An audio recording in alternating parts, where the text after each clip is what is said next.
काय म्हणता, व्हॉट्सअपवरचा message delete झालाय प्रश्न आहे, तरी तो कोर्टात पुरावा होऊ शकतो का? उत्तर आहे 100% हो. नमस्कार मित्रांनो, मी ॲडव्होकेट प्रीती प्रकाश पटवा.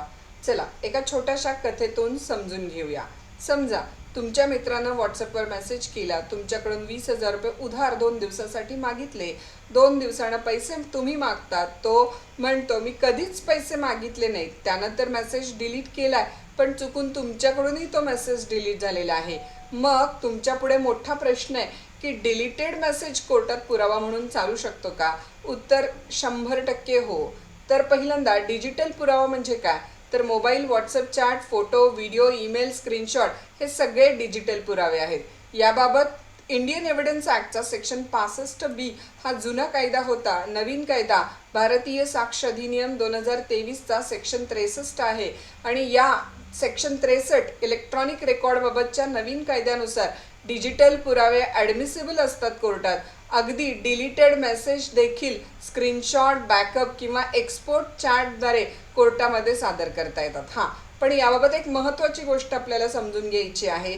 जर तुम्ही प्रायमरी एव्हिडन्स म्हणजेच मूळ मोबाईल कोर्टात दाखवला, जर मेसेज डिलीट झालेला नसेल, तर ज्या मोबाईलमधून मेसेज पाठवला किंवा मेसेज प्राप्त केला तो मोबाईलच डायरेक्ट आपण कोर्टात दिला, तर मग याला आपण डायरेक्ट प्रायमरी इलेक्ट्रॉनिक एव्हिडन्स म्हणतो आणि त्यावेळेला सर्टिफिकेटची गरज लागत नाही. पण जसं आपल्या या केसमध्ये झालेलं आहे, सेकंडरी एव्हिडन्स जर असेल तर भारतीय साक्ष अधिनियमच्या सेक्शन 63 खाली तुम्हाला screenshot, printed copy, export chart, backup file याद्वारे सेकंडरी एव्हिडन्स जर द्यायचा असेल तर तुम्हाला सेक्शन 63चं सर्टिफिकेट घेणं आवश्यक आहे.